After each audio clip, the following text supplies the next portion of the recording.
Hello, everyone, and welcome to another wonderful event being hosted by the Friedrich-Naumann Foundation for Freedom. Good evening, good morning, good afternoon, wherever you're joining us from around the world. My name is Waqar Rizvi, and I'm going to be the moderator for today's discussion. We're going to be discussing a very pertinent topic, and FNF did previously also cover the issue of Afghanistan, and this, of course, before the US coalition-led coalition that is walked away from the country and the Taliban takeover of that country at this time. So we're not going to be discussing how we got to this point, though certainly I imagine that that will naturally come up in the conversation we'll be having with our esteemed panelists. We're going to be concentrating on, as the title of today's event was, more conflict or peace in the country? What does the future now hold for Afghanistan at this time? So before I continue talking, I'm going to in fact introduce Birgit Lam, who is the head of the Pakistan office of Friedrich-Naumann Foundation, to firstly come up with her introductory remarks. Birgit, over to you. Thank you so much, Waqar. A warm welcome on behalf of Friedrich-Naumann Foundation, South Asia, and our regional office, in the name also of Dr. Klein and myself, of course. For us, the Afghanistan issue is not a new topic. As Waqar already said, in May last year, we already had a discussion on the future of Afghanistan. And of course, the situation was much different. And we didn't actually imagine anything like the pictures which we all watched, lots of us on the media in August, like the scrambling people trying to get a flight out of Kabul. I think it shocked the whole world, and also our take when we were discussing the future of Afghanistan in May was a bit different at that time, and especially our keynote speakers from Afghanistan at that time still had a much more positive and optimistic view of the future. And now, several months down the line, we had the idea to come back also to some of the same panelists, see how their life had developed, what has changed for them personally, and also see how the whole panorama for Afghanistan has changed. Obviously, the first perspective belongs to the Afghans themselves because they are the most affected people who need to make sense of the whole situation as well. But of course, there's a regional dimension and there's a global and an international dimension to it as well. And I think we all have a responsibility for it because Afghanistan really is a geographical space where a lot of different interests and also conflicts are overlapping, and where Afghans, but also regionally and internationally, a lot of people fight different conflicts or are in different conflicts, but the Afghans, of course, bear the brunt of it. And this makes the whole situation so incredibly complex. And we would like to start actually with the human situation, which of course the Afghans suffer, but then also have these different perspectives and see what does it actually mean for us. And as Waqar already rightly said so, we are not going to discuss again the pictures that we all know from the past, but it's really, where do we want to go on from now? What should be done? What can be done? And I think we all have a responsibility for that, and this is what we would like to discuss. And Friedrich-Naumann Foundation is always providing a platform for debate. So we are very happy, and at least this is one positive thing that came out of the pandemic, is that we are now all Zoom literate and that we can actually have these kind of debates, which probably 2 or 3 years ago wouldn't have happened.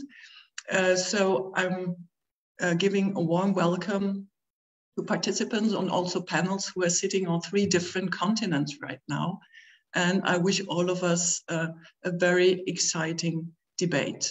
So thanks to all of you for participating in this event, whether it's 9 o'clock in the morning or it's 10 o'clock at night or somewhere in between. And back to you, Waqar. Thank you so much and all the best for the discussion. Thank you very much, Birgit. And of course, I'm going to be doing this as a reminder throughout this event, but we really, really want this to be an interactive event as well, because we do have a question and answer session at the end of this. So please, if you're watching, be it through Facebook or through this venue of Zoom, please do start sending in your questions the moment you have them for any of our respected panelists, and I will be sure to redirect it to them in that proper session towards the end. We really want your participation as well. Now I'm going to introduce our esteemed panelists, and I'm going to start off with Mr. Ulrich Lechte, who is, he became a member, I should say, of the German Bundestag in 2017. He currently serves as the spokesperson of the Free Democratic Party's parliamentary group in the Committee on Foreign Affairs.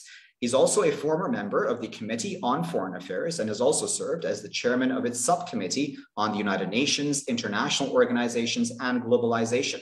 Since 2019, he's also served as one of 3 deputy chairpersons of the FDP party in Bavaria. We're also joined by Mr. Mohammad Khalid Ramizi, who is the CEO of the Afghanistan Economic and Legal Studies Organization, which is a libertarian think tank and a partner of the Atlas Network. He's an activist who promotes human rights, individual freedoms, and other free society values. He has worked as well with the Friedrich-Naumann Foundation, as well as other national and international organizations. He is also the founder and director of the Silk Road Online Radio and Television, which was Afghanistan's first online scientific radio and TV station.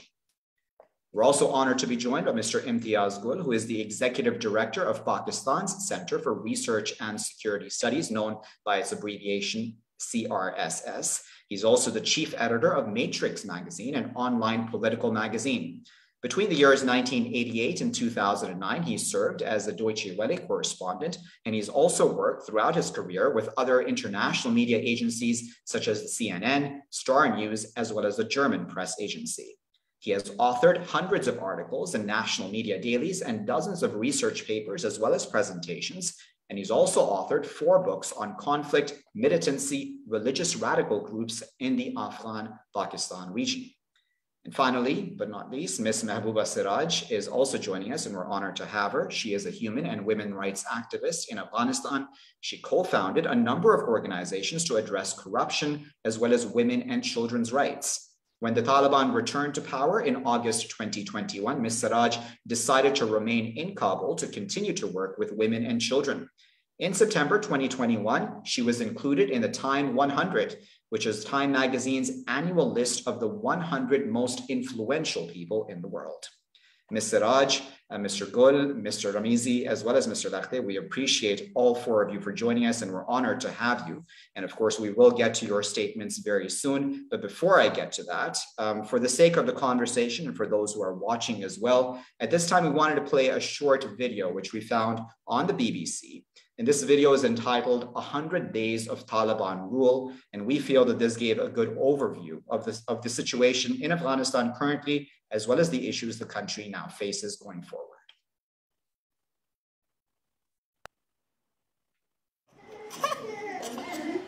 و اگر مثلا یه مریضش تو شود اینا نیست اول است این مریضا کشن با امید ماستن آینده خیلی آینده دیگه طبقه غریب چی آینده داره صبح و این سال خواستیست رفته که سال دیگه منتظر کنیم امیدوار هستیم کمک کنند تا شروع شوند و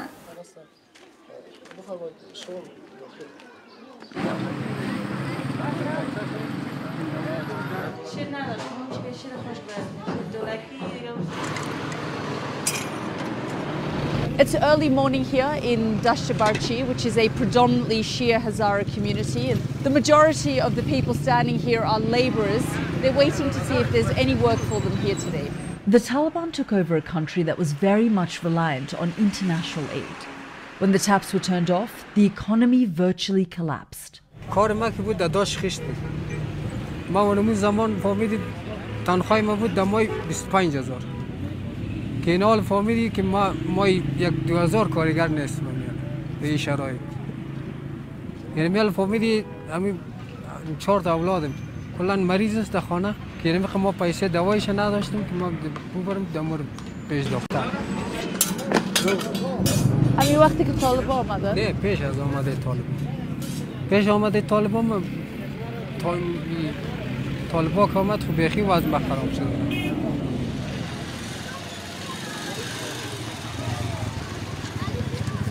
Security is one of the biggest concerns for the community here. It was just 6 months ago that a major attack was launched on the Sahid al-Shahada school, a girls' school, and the Islamic State Khorasan, or ISK, claimed responsibility.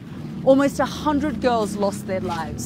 One of the bombs went off just behind me, another over there, and then a third went off over there. It was designed to kill as many girls as possible. That attack happened under the old regime, but ISK has continued to target Afghanistan's Shia community. Mohammed Amir Alimzadeh's 2 daughters were caught up in that attack. He thought he had lost them. The Taliban have promised security for all Afghans, but many here say they still don't feel safe.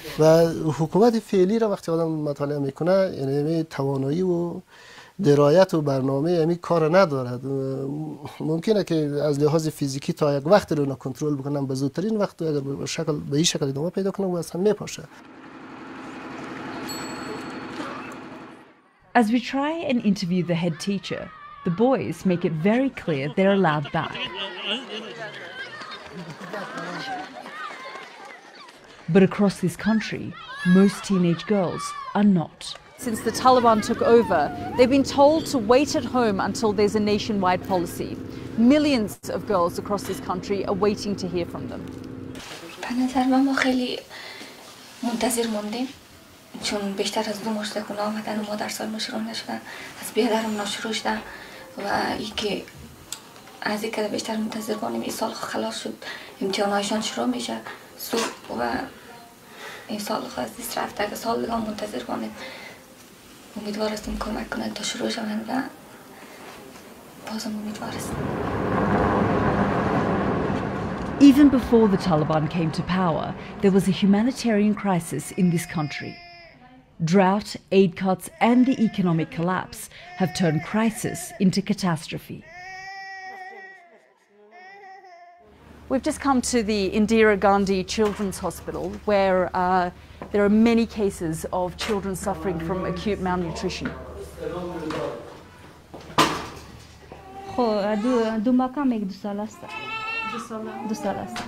بازی ما میریم کالش میکشه و قد وزن میکنه می از خاطر قدش است. مشکلات تغذی وقتم بوده مگر به این موسم فرق میکرد تغذی در تابستان زیاد میشد در این موسمی که خزانی است مریضای ما کم میشد 6 مریض 7 مریض تا می داشتیم ولی فعلا در این موسم مریضای ما زیاد هستند زیادتر شده میشه کم نمیشه. Marwa is nearly a year old. Gulnara is 3, so weak she can barely open her eyes. This is the ward where some of the most severely malnourished children are being looked after. It's not just patients suffering. Healthcare staff haven't been paid for months.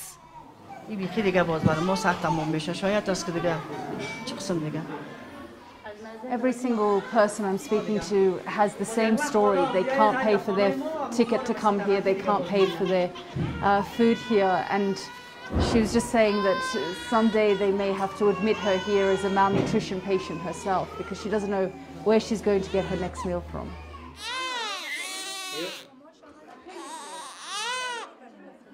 اگر مکانه یه مریضش تو شود این لیست اول است این مریضا کشن با امید ما هستن که ما باید بیایم برازیه تداعی بکنیم تطبیقات بکنیم برازیه شیر بکنیم.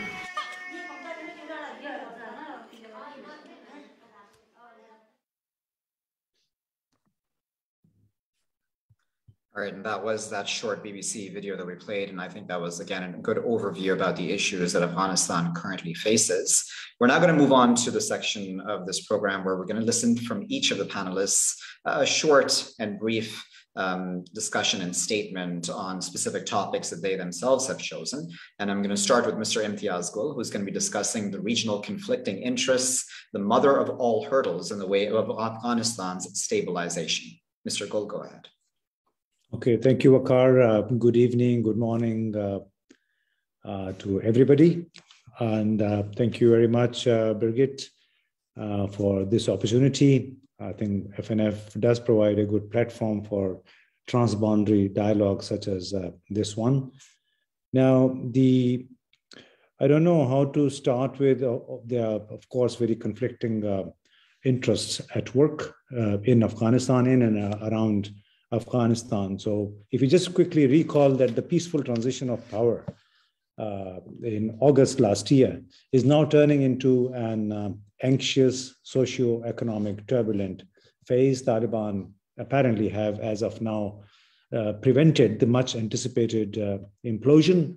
They have managed to stabilize the situation, with most opposition in the retreats of Europe, Americas, Turkey, the Middle East.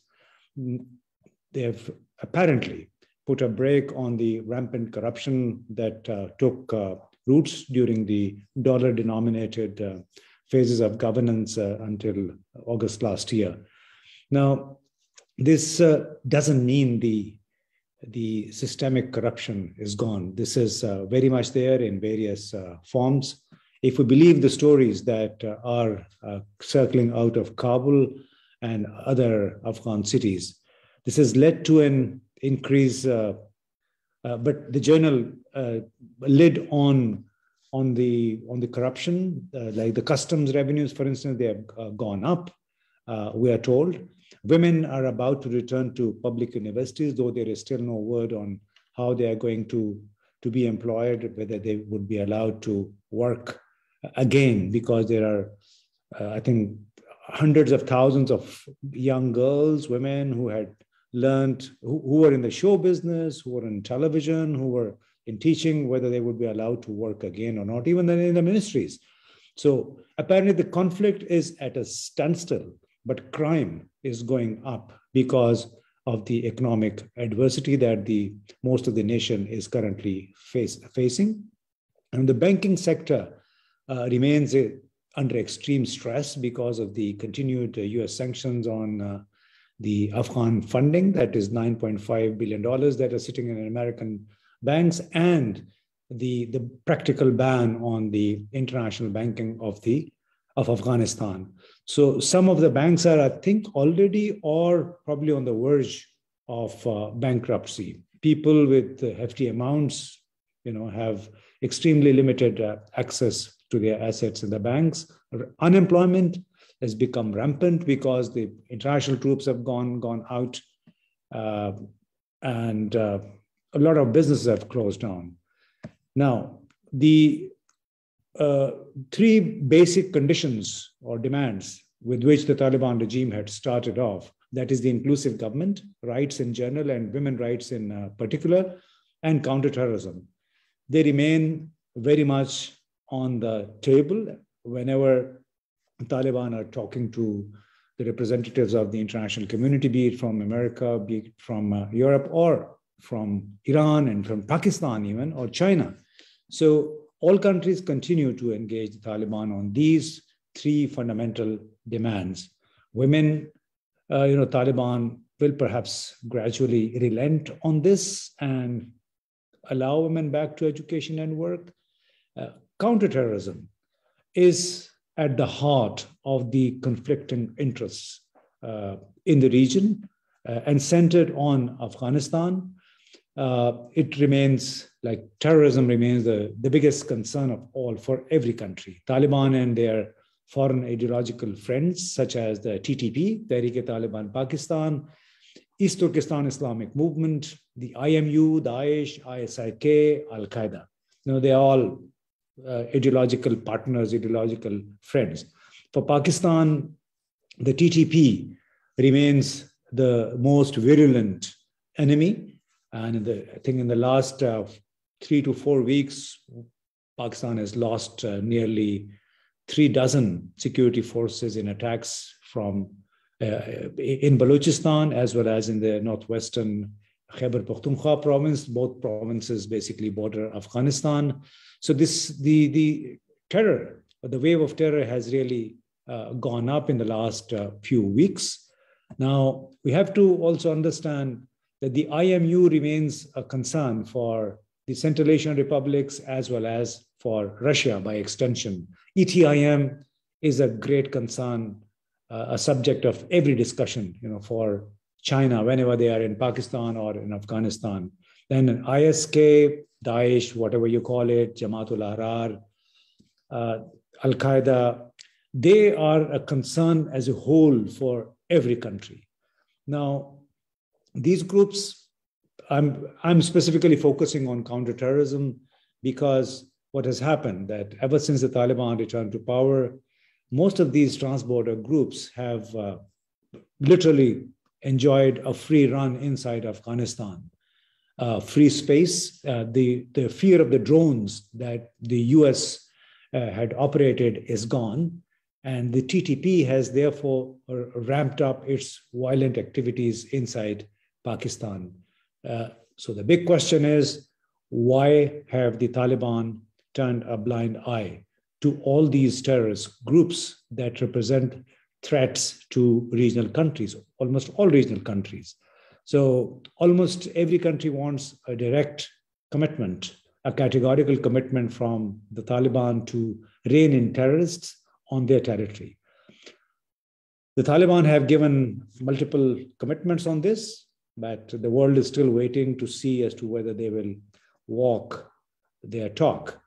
And until that happens, until the women are allowed back to work and education, the Taliban regime's sustainability, I think, will hang in balance because the question will be, how do they basically create acceptance among the people at large in a situation where unemployment is rampant, women are banned from work, women, not all females have access to education, and B, how do the Taliban basically expect the global community to help them out of the current economic crisis without conceding on the three major demands, and that is the inclusive government, the women's rights, and actual categorical commitment to counterterrorism.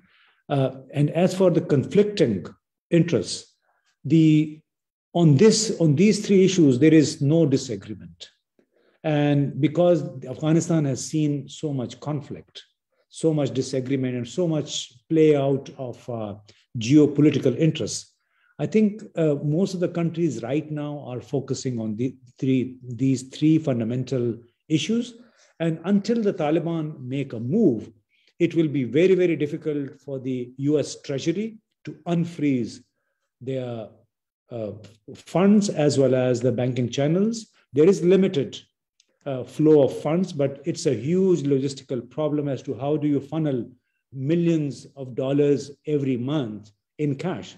So until the Taliban fulfill their commitment to the satisfaction, not only of the West, but also of countries like Pakistan, it will be very difficult for them to extricate any concession on these fundamental demands. And that would mean, I think, a ramping up of social economic discontent within Afghanistan, and this will represent a direct threat to the sustainability of the Taliban regime. So I'll end here. Thank you.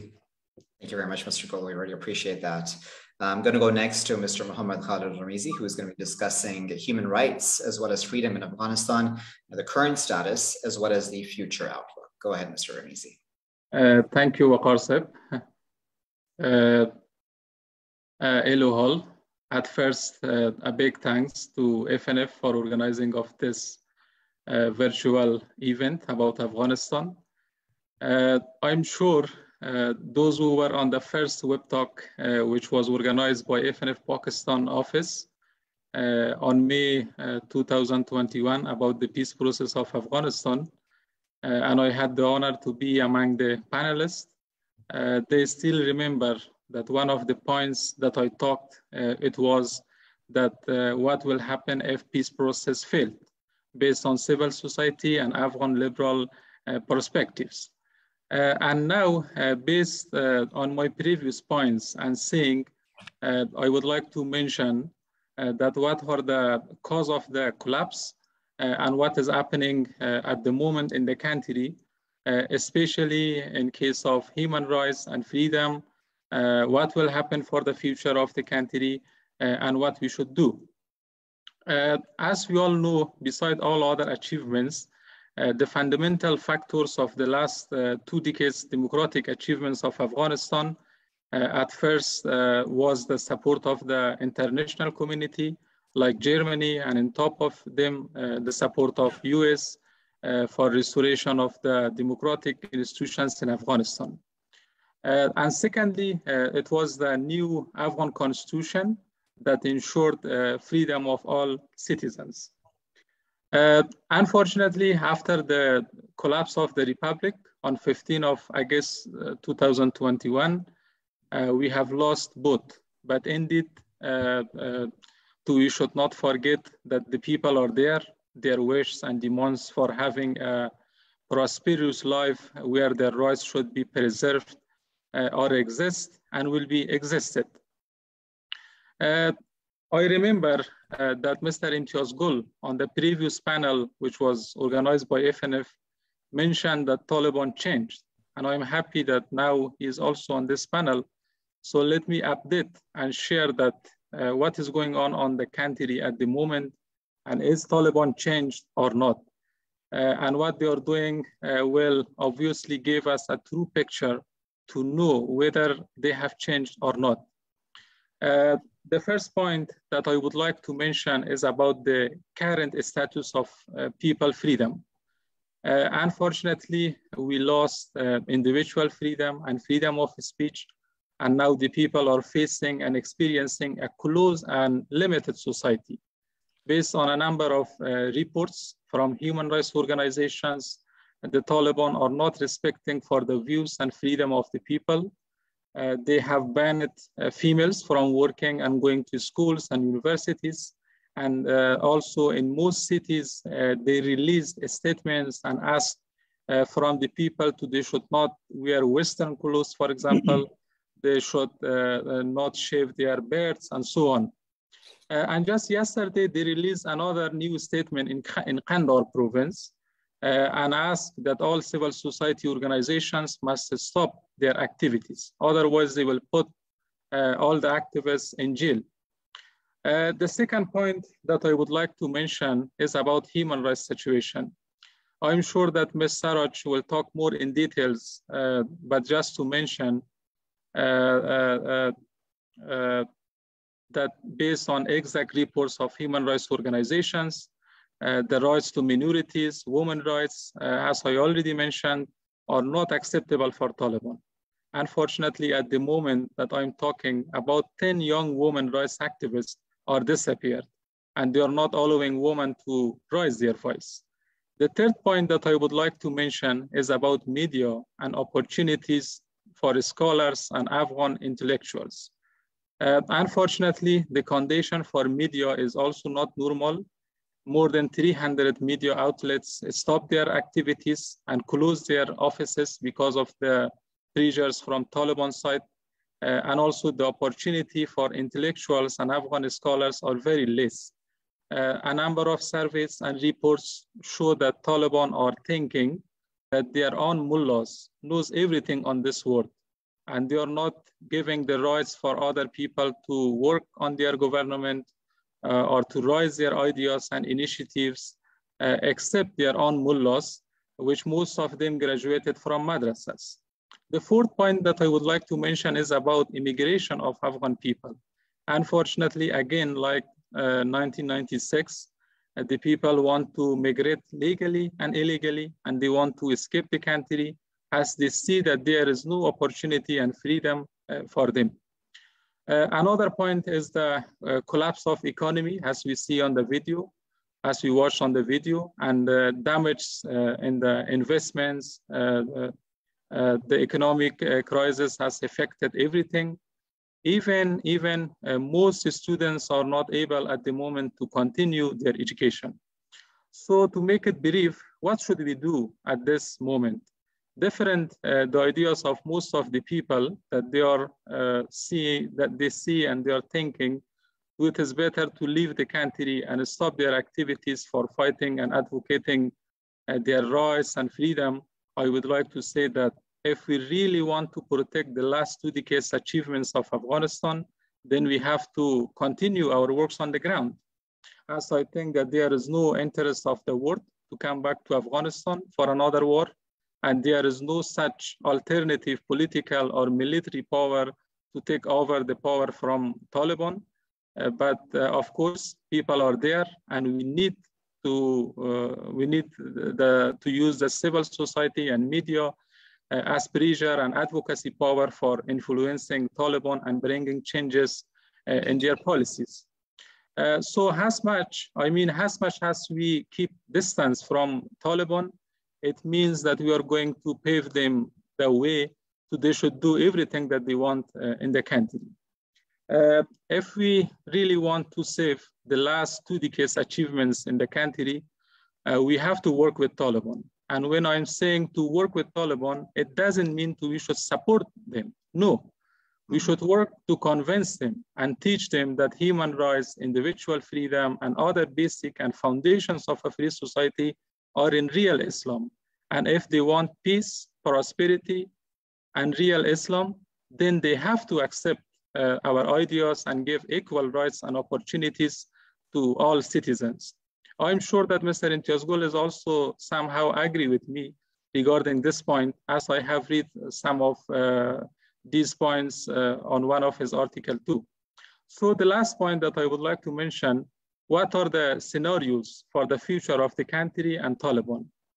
If the Taliban, just to make it brief, if the Taliban accept to be flexible, sharing other groups in power, and institutionalizing pluralism and referring to the people's vote, the outlook for human rights and freedom will be better and more hopeful. Otherwise, a dark future for the values of human rights and freedom is imaginable, and Taliban also lose their opportunity. We should be very, very careful that peace and security in Afghanistan is peace and security in the region.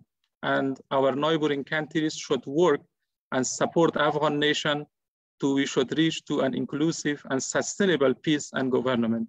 Otherwise, very soon they will also experience what we are experiencing at the moment, and they will lose what they have.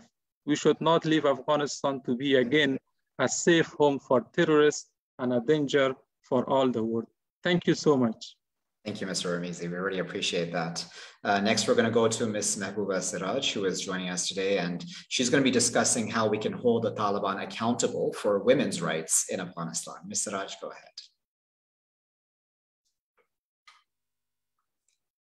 ahead. You're muted right now. So yeah. Go ahead. Yeah. Thank you so much.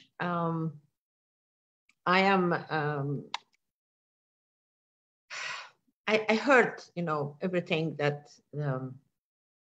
Mr. Ramizi said and everything that Imtiaz Sahib said.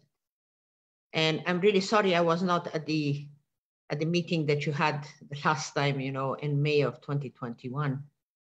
Unlike everybody else, I could have told you, what is happening in Afghanistan would have happened exactly the way it happened. We were not... that government and the system of that time was actually preparing us for what we are facing right now. These things don't happen in a matter of 24 hours. These are the results of years of mistakes, years of bad planning, years of deceit, years of so many things going wrong. And then finally it hits on the head of a bunch of people in a country, and they are the ones that they are paying for it. And it is in reality, it's not really their fault. They never had anything to do with the fact that why this whole situation happened. The human rights situation in Afghanistan, I'm talking from the point of view of women, because for me, that is the most important. And the women of Afghanistan, might not be important for the Taliban, or I don't know how important they are really for the world, because I don't believe in that either anymore. But it is important to me, and it is important to the women of Afghanistan, and it is important to some other women outside of Afghanistan who really care for that. We are more than 18 million people in that country. And we could be such an amazing power for Afghanistan, but unfortunately, we are not, because nobody let us be. But that's not the end of the whole thing. I do believe that right now, whatever we do for Afghanistan, it has to be in the hands of the Afghans. We really have to do it. We really have to get up and stand up and really believe in the power that we have in us. Something that was taken away from the Afghans for such a long time. Afghans are not these people that you see today, that they are helpless and they are, they feel so miserable and they are so, and we are in the hands of a bunch of people that, honest to God, is like, how could anybody live with them? It's beyond me. The things that they come up with, the decisions, the statements, all of that is like, and the world is just sitting there and watching and making decisions that are not for Afghanistan, but it is for them. Anything that is good for the world, they will do it. And anything that is good for Afghanistan, I don't think anybody really cares, and we should be the only ones that do. Because if they did, if the world did, we would not be here. We would not be where we are. But the world doesn't. So we should stop fooling ourselves, then, please. And this is really important. And I'm talking to Mr. Khalid Ramizi, please, Khalid John, let's not do that. Let's not tell the world that you're so fantastic and you're doing all of the things that you can and you're trying to find a way out for us and a solution. No, the solution is really with us. We are either going to do it or we are not going to do it. As far as Pakistan is concerned, Pakistan could do so much, Mr. Imtiaz Gul. And one of the best things that Pakistan at this point can do, really, if because you're really so scared of all of the security, is from the point of view of security, all of these groups that they are blossoming. The groups are blossoming because in the world, there are countries like Pakistan, and they know that they can go and ask for any kind of support, and they will be given that. Taliban was for years and years, and you didn't care. And I don't know whether you really will care for the rest of it or not. That is something that your government has to decide. But so far, you haven't really shown. The house, and anytime when these people, these groups are out there, who gives them a home? You will find a way of giving them support and home and whatever. And then they will go around, and the way what the Taliban did in the world, what is becoming really very, very dangerous is the fact that for any one of these groups, there's a message given. If you stand long time, and if you continue fighting and be ruthless and do all the things, you can finally win, and the world is going to say fine. And then one day everybody comes and recognizes you without any conditions. And then everything is going to be fine, and you can do whatever you want. This is the message that the world is getting. And this is the message that all of these other groups are getting. And now that becomes the problem of the world in reality. And to tell you the truth, in a way, it's like, okay, fine. Maybe if that becomes the problem of the world, maybe you will feel for once, how the Afghans have felt all of these 20 years. What happened to us, the way we were used and abused, and the way the powers of the world did whatever they wanted to in Afghanistan, and then their whole democracy and their whole system fell out of the whole thing in 24 hours, Mr. Waqar. In 24 hours, it was gone. What was it built? How was it built that it was gone so fast? I have never seen anything like it, never. But I was there and I watched it. And I'm still watching. And now I don't know what is the other game, because I haven't been in Afghanistan for the past 2.5 weeks. And my heart is there, and my soul is there, and my whole attention is there.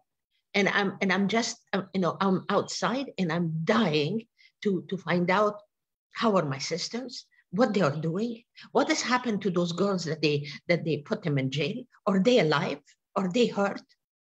What on earth are they trying to do by doing this?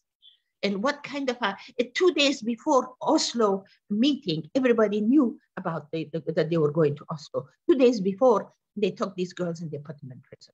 What on earth does this mean? These are not the questions that honestly any Afghan can answer. I'm promising you, we cannot. These are the questions that the world has to answer. What is it that you want to do with us? What is it? They are holding the money. They are giving us money for the humanitarian assistance. And the humanitarian assistance does not get to the people that it's supposed to. Yeah. And the situation is becoming from bad to worse in Afghanistan. So what is it, the final game?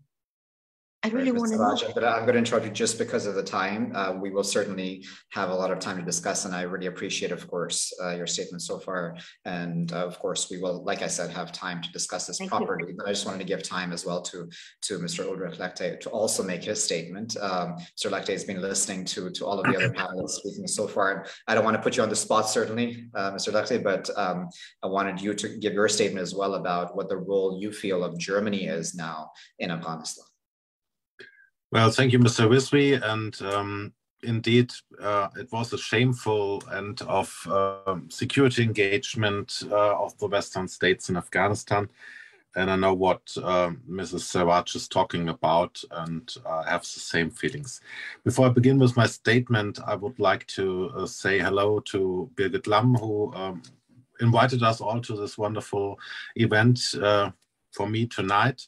For some of the other participants, lunchtime or in the morning, being on 3 continents right now with all of us. It's quite amazing what technical progress was able to give us. And I would like to say hello to one participant, a professor of a community college in Virginia, Professor Green. It's lovely to have you with us, Jutta, tonight here on this panel.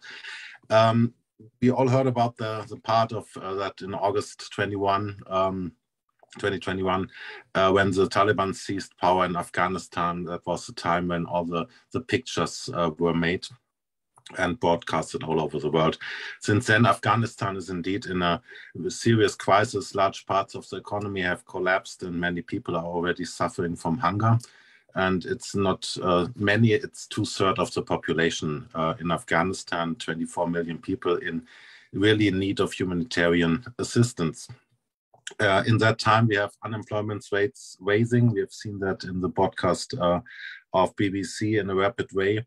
And it's also a shame that already women are excluded of the workforce, what decreases the national income by another $1 billion just to let them out.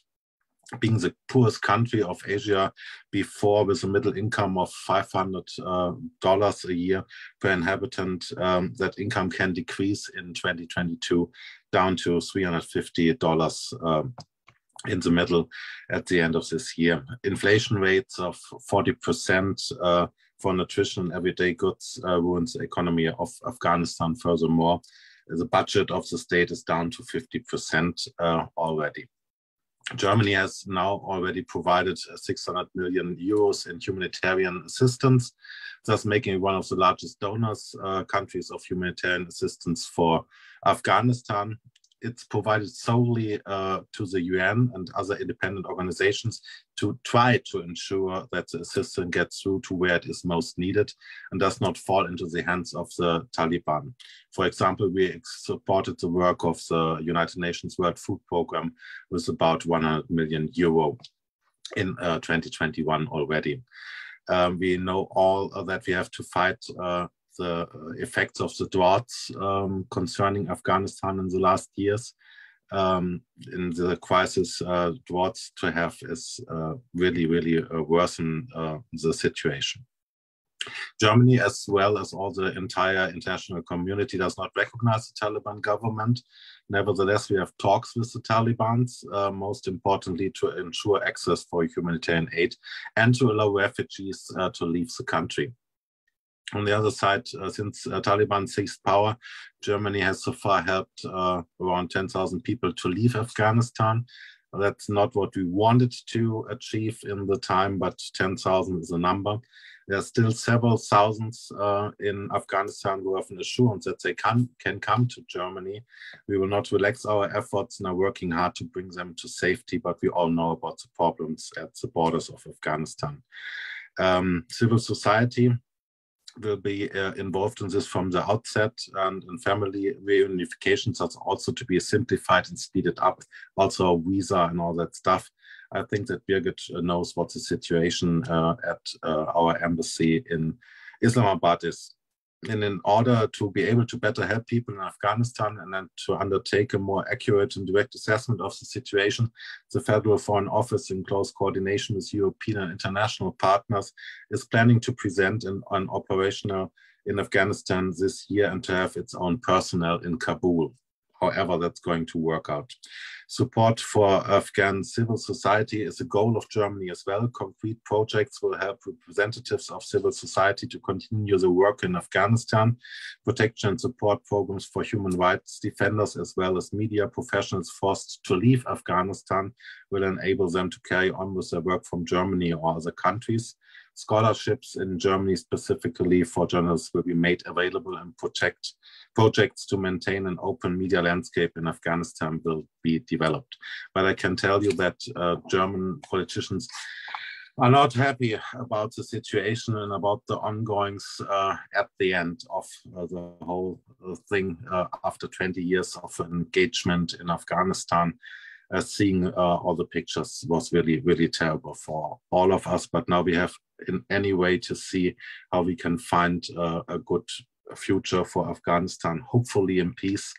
But the question of the evening is it conflict or is it peace? And I think the next years will be full of conflicts in the way it seems to go on. And that's not a good forecast for Afghanistan, but we are here to discuss the real facts. Thank you very much. Thank you very much, Mr. Lekte. We really appreciate your insight as well. Well, we've heard from all four of our panelists, and now we're going to go right into the discussion portion of this program. And I'm going to start off with Mr. Ramizi. Mr. Ramizi, because of course you were on in the previous program that we did regarding Afghanistan, we wanted to get your insight, not about, of course, what's happened so far, but your point of view now about how your life has changed and what your outlook may have changed now. Has your outlook changed from the last time we spoke? Are you more optimistic? Are you more pessimistic about the future of your country? Thank you, Waqar. I have never been in my life pessimistic. I have never lost hope in my life. I am still optimistic beside everything that happened in Afghanistan. A lot of things changed in my personal life, in my official life. But beside all the challenges, Mr. Sarraj before mentioned that we should not leave others to come and to do everything for us. I totally agree with her. And I have also the same idea. Even I am not totally in favor of evacuation of everyone from the country. If the world want to take out everyone from the country, so who will remain on the ground? Who will work?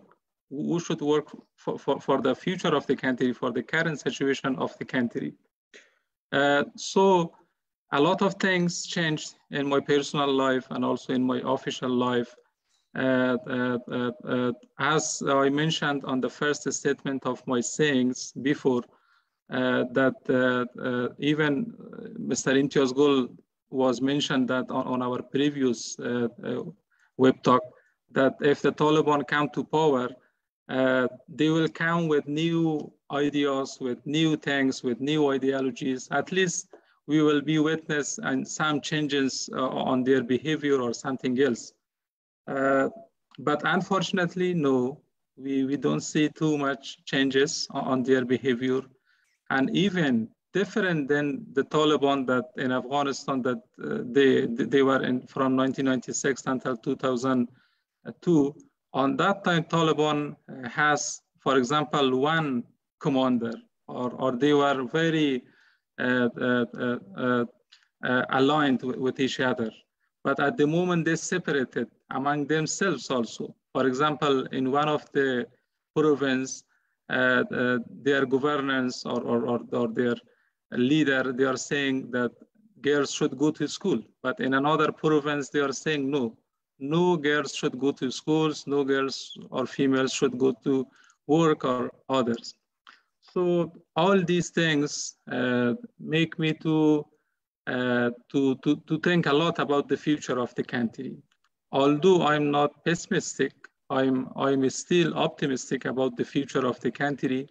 And that is why we are struggling, we are working. If I may come in, Khalid, because one of the points you just made there, if you allow me, I want to put that to Mr. Raj, because Mr. Raj, on the point of optimism, as you well know, Mr. Raj, many people around the world have called this Taliban, or this time around that the Taliban has come to power, Taliban 2.0, right? That this is a different Taliban than the previous one. And there's also talk, and you may have heard of these rumors, Mr. Raj, and this may very well be the truth, and you can confirm this for us, that the Taliban themselves, from their own families, have sent their own children to schools in international countries. So in places like Qatar, or even some reports say Pakistan, for example, the females of their families more specifically. Does that then, in a sense, show some hope then for women and women's education? Because if the Taliban realize that even the females of their own family are not studying within the country, then that probably means that they will then open up education for women at some point. You're muted, Mr. Raj. Yeah, go ahead. Yeah, go ahead. That's a very good question. But the whole thing is that it doesn't work that way anymore. Because the way the Taliban now are formed, their whole structure is very different. The structure is different in a way that what Mr. Ramizi said, it really is true. The group is really broken into so many different fractions. Like, for example, it's not one man that they take the order from. There are so many of them right now. And then amongst them, there is a lot of rift. So there is, they are not the ones that they are in Kandahar, the Taliban, they are broken. And then the ones that they are with the Haqqani group, they are broken. And then they are the Haqqani group. And then they are the ones that they are from other provinces of Afghanistan. So they have all of them, they have their ideas. And then they are the foot soldiers. So these foot soldiers, for all of the years that the Taliban were actually doing what they were doing, which was fighting mainly. These foot soldiers, that was actually the backbone of the Taliban, held this group together. It's the whole force of the Taliban are those foot soldiers, not the ones that they have that sent their girls for education somewhere. There are just a few of them. Those guys are at the top. But the ones that they are really the power and the backbone, they are the foot soldiers. And for them, keeping them in ignorance and keeping them the way they have been kept by their leaders. These guys, they never got any education. They never got the chance for any education. They never got the chance for any kind of a normal life. So they are asking for some things, and they are asking things to be done in Afghanistan according to what they think and what they were taught in the madrasas. And the madrasas, they were taught exactly what they are doing today. They're putting in practice in Afghanistan on the ground. So this is what is happening now. Unless this whole thing, it becomes, they all sit down and realize, by talking to the people, to the civil society of Afghanistan, these problems are problems that are no longer theirs. These problems are problems that belongs to everybody in Afghanistan, to any one of us that wants to live in this country and wants to take that country from wherever it is today to a better place in the future. So that is why discussions have to start. One of the things that happened when we were in Oslo was nothing else but opening a door for a discussion. And that was the first time that we actually sat down across from the Taliban on the two sides of the table, which I wanted to do that. And we talked about, they listened, they talked, and we listened. So that is already a first step. We have to do that for the future of Afghanistan if we are going to get anywhere. And then share the problem as is for all of us, not make it, problem, because actually it's not that the Taliban have changed. The most interesting thing is that the Afghans have changed. The Afghans of today in Afghanistan are not the same Afghans that they were 20 years ago. 20 years ago, Afghanistan had a population of maybe, 13, 14 million. Today, it has a population of 28, 30 million people. In those days, in Afghanistan, education level for the girls and for the boys were practically zero. There was none. And today, there are millions of girls and women that they are educated. There are tons of these girls and women that they are highly educated. The whole civil society of Afghanistan is if you allow me to come in, because I mobilized. wanted to, if you allow me to bring in Mr. Lechte into a conversation. Mr. Lechte, you know, Mr. Raj has mentioned, even in her earlier statement, she mentioned Oslo, and we know right now that there is also a conversation happening in Geneva as well at this time. And I know that, you know, neither Switzerland nor Norway are within the European Union, but I still wanted to get your opinion overall about the role that Europe as a whole can play in these regards, be it when it comes to humanitarian assistance, or be it when it comes to pressuring the Taliban to then ensure that women are properly educated, allowed to be employed, etc. Well, talks are always wonderful and fine, and we know that at the end that won't help people in Afghanistan right now, because I found the discussion wonderful that was engaging here about the modern Taliban. That was saying that I heard a sentence I heard once in a while before, and it was always the Taliban of today and not the Taliban of the former times. But the leaders of the Taliban are fully out of the former times.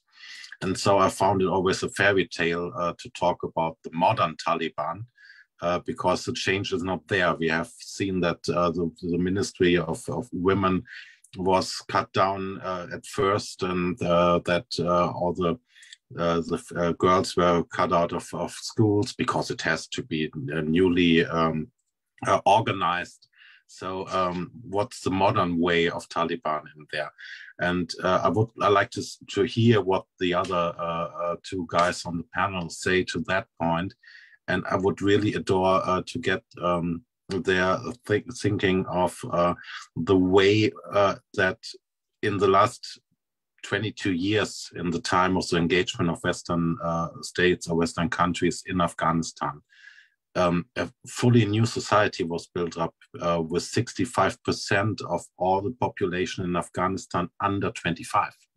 So they should have another approach to all the stuff of what's going to be with Islamic law and what's going to be the point getting Sharia back to life, and thinking of what the competences of boys against girls are.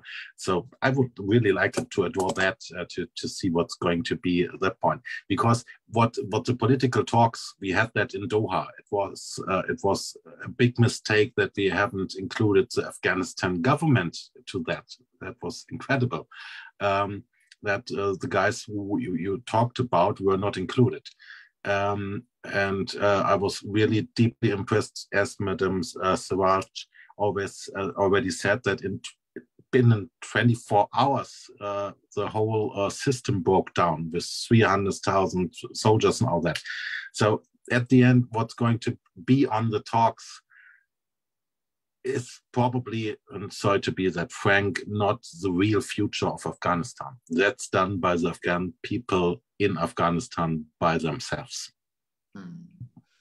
So, Mr. Gul, I wonder what your thoughts are about that, especially from your vantage point here in Pakistan, because you know very well about the narrative about Pakistan and the conversation about Pakistan in this regard. So I wanted to get your thoughts certainly on Pakistan's role, as well as the other regional countries' role as well. So, I mean, I believe that we do not talk enough about the Iranian role or the other neighbors' roles as well. But I want to get your thoughts about how they can contribute, should be contributing to ensuring the strengthening of the Afghan people's voices themselves.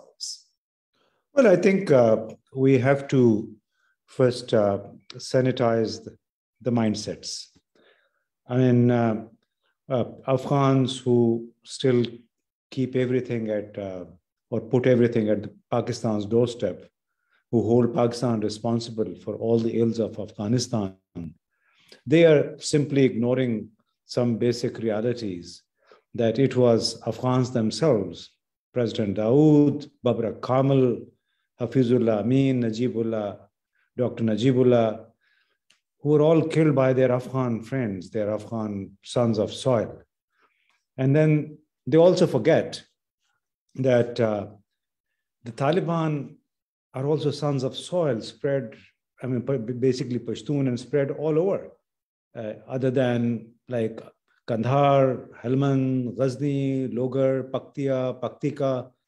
These are all Pashtun-dominated provinces, and the Taliban largely belong to these areas.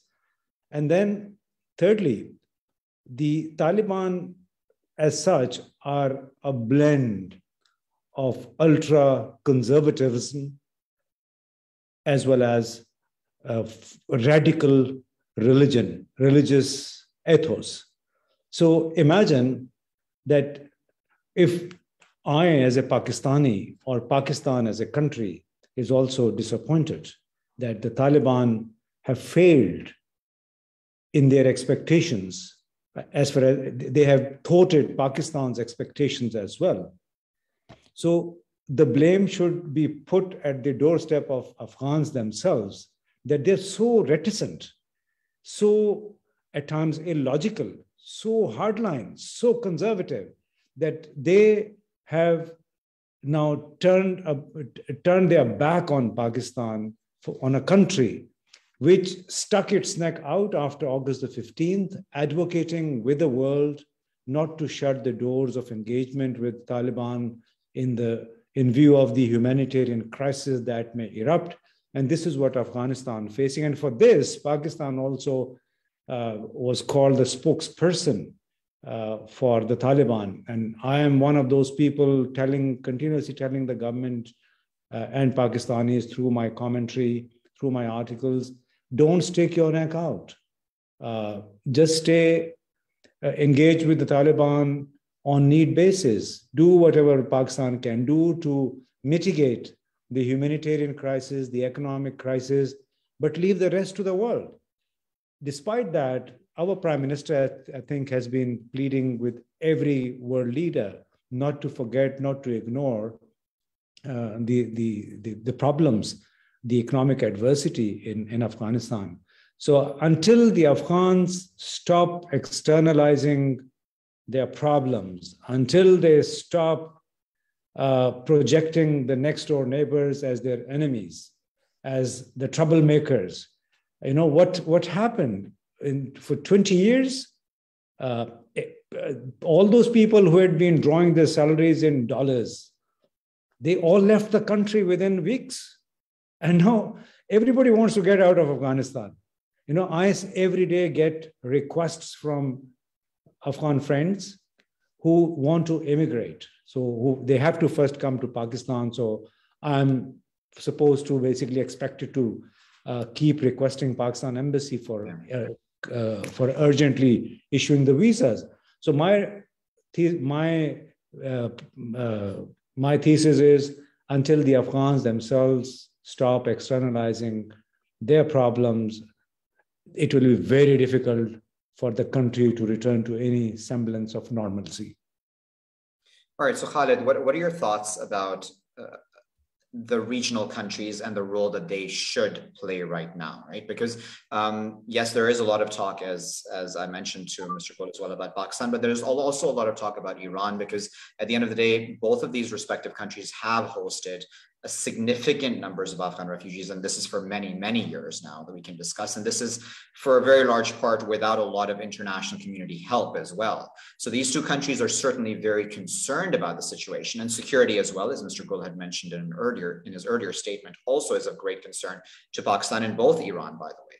What are your thoughts about what the role is of these two players as well as the other regional countries? Thank you, Waqar Saib. One thing I should mention first, that as Mr. Imtiaz Gul Saib raised this, that the people of Afghanistan and the people of Pakistan, ordinary people, there is something wrong with that. We should seek for some kind of to see them as our enemy or something like that. But we should but we should talk honestly that we don't have a honest neighbor country. All our neighboring countries, they are not honest friends for Afghans and for Afghan, especially for the government of Afghanistan. this is mentionable. We can't escape this issue. We are very grateful from Pakistan, from Iran, and from our other neighboring countries. Every time that something happened in Afghanistan, this is, at least in my age, this is the second time that I remember and I see that a number of people, they are migrating to these countries. And at least, although there are a number of challenges, but at least we are counting these countries as our neighboring countries, as our brother countries, as all countries are Muslim, our religion is one, and they are somehow supporting us. But regarding the politics, there are thousands, there are hundreds of reports which shows that a number of attacks in previous government organized in a number of neighboring countries of Afghanistan.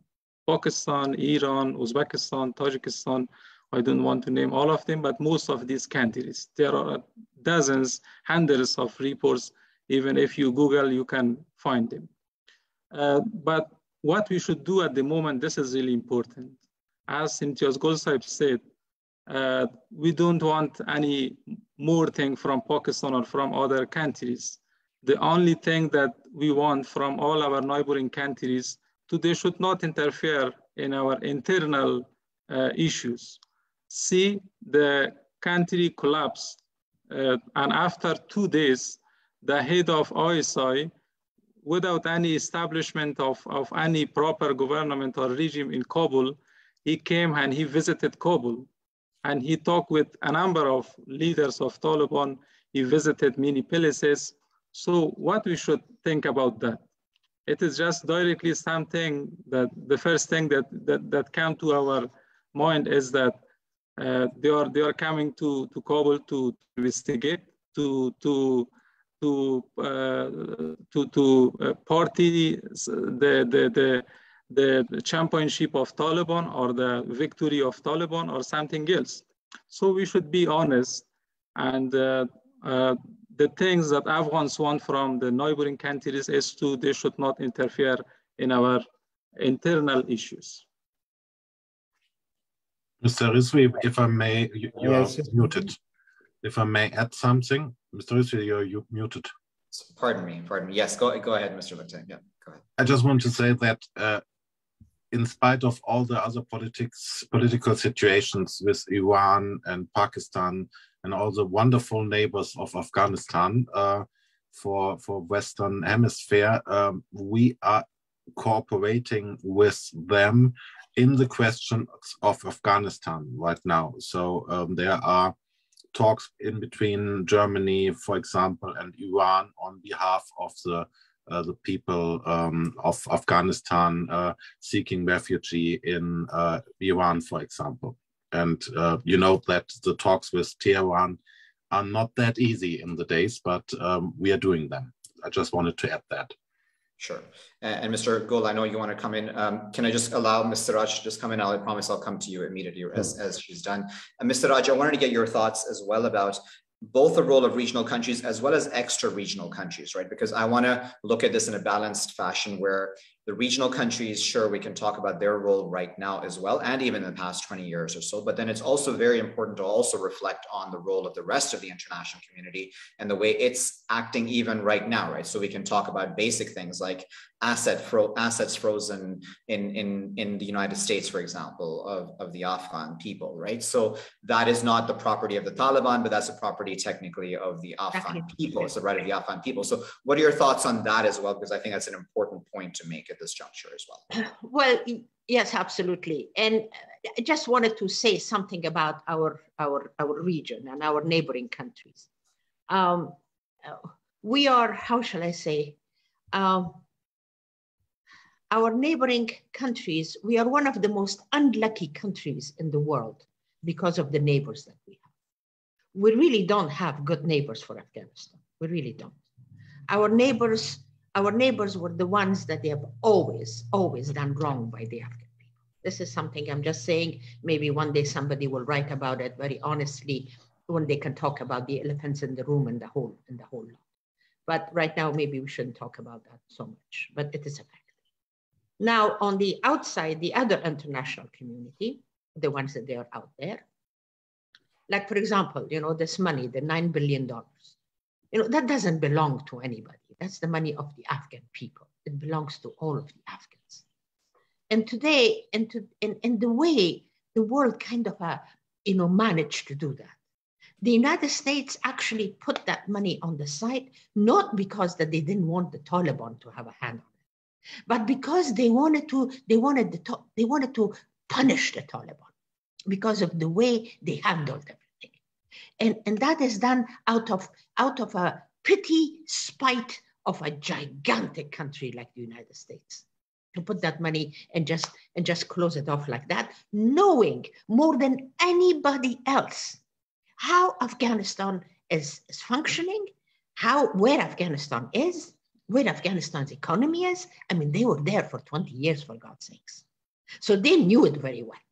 But then again, they did that. These sanctions, they know when you put a sanction on a country, first of all, breaking that sanction is so difficult.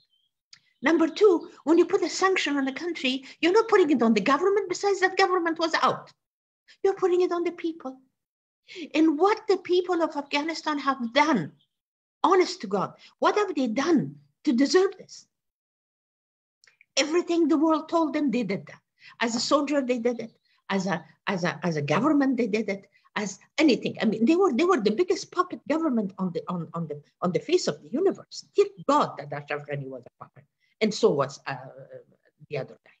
So all of these puppet governments and puppet people, they went around, they did everything the world told them. Right, they did all of that. But then the world did this. It's like, what does it mean? That's why anytime when I'm asked about Afghanistan, the future of Afghanistan, what we are going to do and how we are going to do it, my first question goes back to the ones that are asking me this question. And that is, what are you going to do, the world? What are your plans for Afghanistan? So that's, at this point, don't ask me, don't ask the Afghans, because we have no answer for it. The world, recognizing Afghanistan, how? Not recognizing Afghanistan, how? The sanction that you've put in, why? How we are going to lift the sanction, and how, and when? All of this are the questions that they are depending on the world, and has nothing to do with us. We are just the victims. And I hate that word. I don't want to say we are victims, because we shouldn't be. But right now, if in a country that, if I can't feed that little boy or that little girl, look at their faces, for God's sakes. If that generation and other generation goes because there is no food for them or they cannot eat properly, and this is not right. And this is going to get a lot worse by 2020. Okay. Mr. Raj, I'm going to come in because we have a lot of questions, in fact, but before that, I want to give Mr. Gul a chance to come in. Mr. Gul, go ahead. Yeah, I just wanted to say that, when the CIA director visited Kabul and talked to the Taliban representative, nobody winked. When the UK special envoy came and met with Amir Muttaqi, nobody bothered. When the ISI chief went, so the entire world was up in noise. Even in Pakistan, actually, there was a lot of people, including myself, who said he shouldn't have gone there. And there was a lot of actually opposition to this. And he got a bad name, the ISI chief. But having said that, was he the only person who visited Kabul? This is my response to Khalid Ramizi Saab, that we should shun this habit of exceptionalism, singling out just one country. For all these 2 decades, Afghans, most of whom are now living outside, they've been feeding the CIA, the Americans, the Europeans on the same thing, that it's Pakistan. But look, where you all sit and stand today, where does Afghanistan stand today? So also a very deep introspection is needed among Afghans themselves. Having interacted with a lot of Afghans, I had considered Afghanistan as my second home. I had been covering that country as a journalist since 1988, 1987, 88. And, you know, I've seen so much misery, but then I saw so much loot and plunder. I saw ignorance under the Taliban, brutality. Then I saw loot and plunder under the government's post 9/11. So I think we should be real, we should be realistic and pragmatic when we are talking about Afghanistan's problems. It is heart-wrenching when you see misery, when you see young children dying or starving and women out of job. But I am 200% convinced just by scapegoating these problems onto Pakistan will not help you out of this miserable condition. Okay. We have gotten way ahead of time, so I want to certainly bring in a lot of our viewers and other participants who have been waiting to have their questions being answered by our esteemed panelists. And Mr. Lakte, in fact, the first question is for you, and that's come from our Facebook Live page. And it asks, the person asks, his name is Anurag Singh Verma, he asks, about the humanitarian assistance that you mentioned earlier on, and about checks and balances when it comes to such humanitarian assistance, be it Germany or other assistance that you may know of. Are there checks and balances on that? Is there assurance that money is reaching the right people? Because, and this, Mr. Verma goes ahead and says that, you know, this assistance never really reaches the people for whom it was intended. Is there a way to ensure that? Well, the only way we ensure that is by trying to give that money organizations who have a good reputation. So as I already stated, it's going to the World Food Program, International Red Cross, such organizations where you know that they are on a good foundation what they are doing. World Food Program knows how to do it in crisis situation. We see that on Yemen every day. So at the end, that's the only way we can seek out to have it in a good way. I'll make it short in the answer. I would have questions for all the guys on the panel as well, because, for example, knowing who is the partner now after the old president just vanished with 150 million bucks in cash somewhere in the world, and who are you talking with? I had the opportunity to talk with the head of parliament on IPU in last 2 months ago in Madrid. Is he still in position? Is he not? Who is the guy or the woman you are talking to? Mrs. Sarraj is going to be head of opposition, for example. We will definitely keep an eye on that if Mr. Raj does become the head of opposition. Mr. Ramizi, I want to bring you in on a question that was asked, and that was about, and I'm paraphrasing, of course, this viewer's question, that is about the Taliban and recognition by the international community, right? Because that's a huge issue, as you know. No country has right now, at least officially, recognized the Taliban as the government or the leadership of the country. But then that in and of itself creates hurdles, right, for them then to be able to lead the country. Because then it's very hard for you to deal with the international community on a diplomatic basis, on a political basis. How does one make this official? What needs to happen? What are your thoughts about that? Thank you, Akhar Saib. Very important question. Although I raised some small points on my first statement, but I would like to mention more deeply in here that if Taliban want to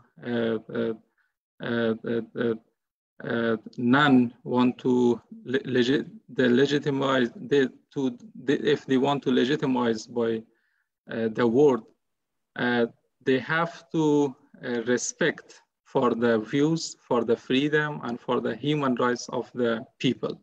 This is one of the things that they should consider, which unfortunately they are not doing that at the moment. The human rights violations increasing day by day under their power, under their control, and there are a number of other issues that I raised somehow, which all these points are somehow obstacles for them, which make them to not legitimized by the world, or not accepted as a legitimized government by the world. The second thing, which Afghanistan is composed by a number of tribes, by a number of races. And unfortunately, the things that Taliban are doing at the moment, they're only allowing Pashtuns, and they're only giving the opportunity to Pashtuns they should do everything in the country. For example, when they are appointing ministers, when they are appointing head of different institutions, government institutions, they are only appointing Pashtuns. So there is a strong lack of opportunities for other tribes of the country. The other things which they should be accepted in the world, they have to change a lot of things with them. They have to accept international documents, even they have to accept real Islam, that what real Islam is. Because in real Islam, as a think tank that we are working, we are promoting the ideas of liberty, the ideas of human rights, based on the compatibility. Khalid, let me come in on that point of Islam, because that actually takes me to my question to Ms. Siraj. Ms. Siraj, somebody asked a question, Mr. Hayumi, I believe, asked a question about women's rights. And I'm going to add a question on to his, because I feel like this is an important point to make within this discussion before we let you go. And that is about the fact that the narrative on the part of many people around the world is that what's happening to the women of Afghanistan right now is because of Islam. Is that the correct way to view this? How should we view this? And how can the situation actually be corrected then? The one thing is for sure, it's not because of Islam. And if anybody thinks that this is because of Islam, they're actually giving a very bad name and reputation to Islam. Islam is not this religion, and Islam is not the one that is doing this to the women.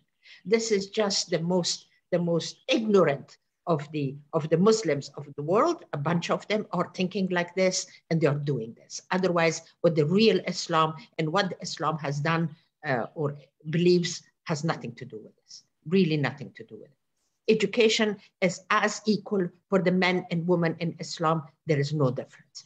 As far as the hijab is concerned, never a face of a person is supposed to be covered in Islam. There is no such a thing as covering. Those are tribal, those are things that different countries, different tribes, they have that's their customs. Customs cannot become a part of Islamic tradition. The Islam says, the face of the woman, the hands of the woman are supposed to be completely, open, and they have, because Islam is in my mind, is a very logical religion. And that logical religion does not want to cover our eyes and our faces and make us walk like horses, in a buggy. That's not that. So that has nothing to do with Islam. Islam, the real Islam. And we really have to come up with that and finally sit down and talk about it with the Taliban. And one other thing that I want to say about Taliban, as far as their inclusiveness of other tribes of Afghanistan is concerned, they have some. I mean, they have Taliban, they are Uzbeks, they have Tajik Taliban, they have, they have different ones, not as much as the Pashtuns though, but still they have. But what we really need is we have to get people of different, how shall I say, different knowledges, different, doctors, lawyers, engineers, these kind of people should also mix with the Taliban, and they should be given positions as well. It's not that only mullahs and Maulawis can run the country.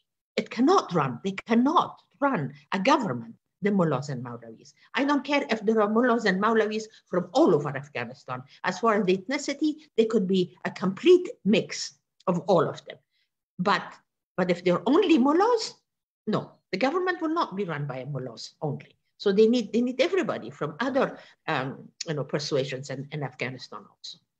All right, we just have 5 minutes left, so I want to give Mr. Gul time, as well as I have a question for Mr. Lekte as well. Mr. Gul, somebody asked a question about Iran, and and I mentioned this earlier as well, I feel like the Iranian role sometimes is ignored in many of these sorts of conversations. So I don't want to ask you just about Iran, but if you can comment certainly on the Iranian role right now, as well as possibly going forward in your opinion, or even, let me put it this way, the Iranian role in conjunction with Pakistan, because there have been high-level meetings between the Iranians and the Pakistanis as well over the issue of Afghanistan. Is there cooperation in that regard? Is that going well, do you think? Well, I don't think so. The Iranian role has been very dicey, I guess, in all these years. They always have looked after their own community. And, whenever it suits them, they would host terrorists, militants. Mullah Akhtar Mansour, for instance, had his family in Mashhad, and he was on his way back from Iran when he was killed in a US drone attack. And there is a border strip. There's a triangle where the three countries meet, and the Taliban very recently actually objected to Pakistan when it was erecting the fence in the area that basically allows Taliban and other Afghans to leave Afghanistan into Iran. So the Iranians have been, I think, a little dicey. They're not very transparent in their dealing with the rest of the regional countries. And this is a big problem for Pakistan as well. For instance, the Baloch insurgents that have ramped up their attacks in recent days, like 3 big attacks very recently between January the 26th and February 7th. They happened close to the Iranian border, and the militants who claimed responsibility for these attacks are reportedly sheltering in the Iranian Balochistan. So that doesn't really help, because, the Iranians are under sanctions and they have been at war with the Saudis. They also recruited Shia Muslims in Pakistan as well as in Afghanistan for them to fight in Libya, in Syria, and elsewhere, even in Yemen. So that is a big complicating factor. I don't think the Pakistanis as well as Chinese tried to get Iranians on board, but there were 2 or 3 occasions when the Iranians skipped those meetings. They did not want to attend, just because when they attend such meetings, it then obligates them also to facilitate, to help, whereas they peddle their own agenda. Okay, so Mr. Lakhzai, I'm going to ask you a very macro question, and you can answer this as you so wish, but more so about reflection at this point in time. So where we stand right now when it comes to the reality of Afghanistan, and from your vantage point there in Germany and the past German involvement in that country, how does your country now possibly change its policies going forward about how it will act when it gets involved around the world? Do you think that its view has changed in that regard? What lessons possibly do you think have been learned?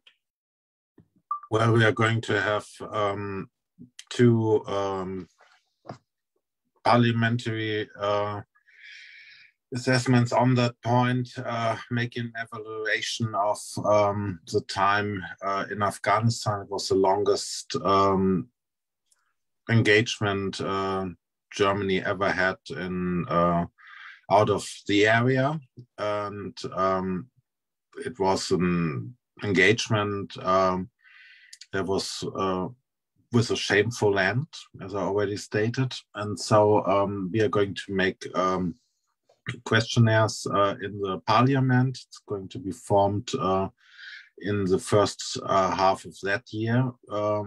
It's going to be an enquete commission, we call it, just going deeper in it. And also a commission who will seek out what our government made wrong in the last 2-3 months, when we all saw the pictures and what happened. Like, we were informed one day before that our embassy will be not closed on the Saturday, and it was closed just 12 hours after the statement came by the old government here in Germany. So that's going to be part of the next 4 years of the 20th German Bundestag, to seek out what happened there. That's the highest thing we can do to make that sessions on questions to the government and see what we get out of reliable information. That's the one thing for sure that will happen. On the other side, well, we now know that at the end, with all engagement in countries, we see that right now in Mali as well. They had a coup d'etat twice in the last years.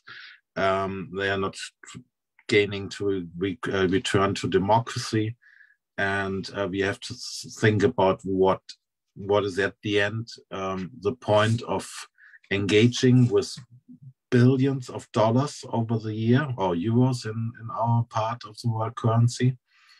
And then we have something like 300,000 Afghan military army people who just not fought.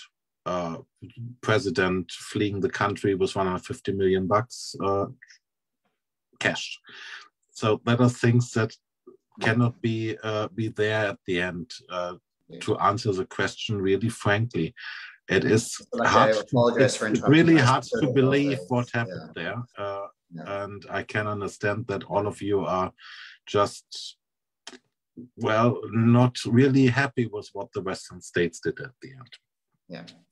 Thank you very much, Mr. Lekte. We'll leave that as our concluding comment. I really, really appreciate, though, everybody who has joined us today, Ms. Siraj, Mr. Ramizi, Mr. Lekte, and Mr. Gul. We really appreciate the discussion. I know it was high passion discussion, but I think we got through some very important issues, and I'm very thankful to you all for expressing your points of view and for joining us tonight or this evening or this morning, depending on where in the world you are, for this discussion. And of course, we hope that you do keep tuned to other FNF events. We will try and see if we can do a follow-up at some point in time for this event as well, because I know I didn't get through to all the viewer questions. I do apologize for that, but the discussion, I think, was flowing very, very well. So good night, good evening, or good morning to you all, depending on where in the world you are. Thanks again for watching. Thank you very much.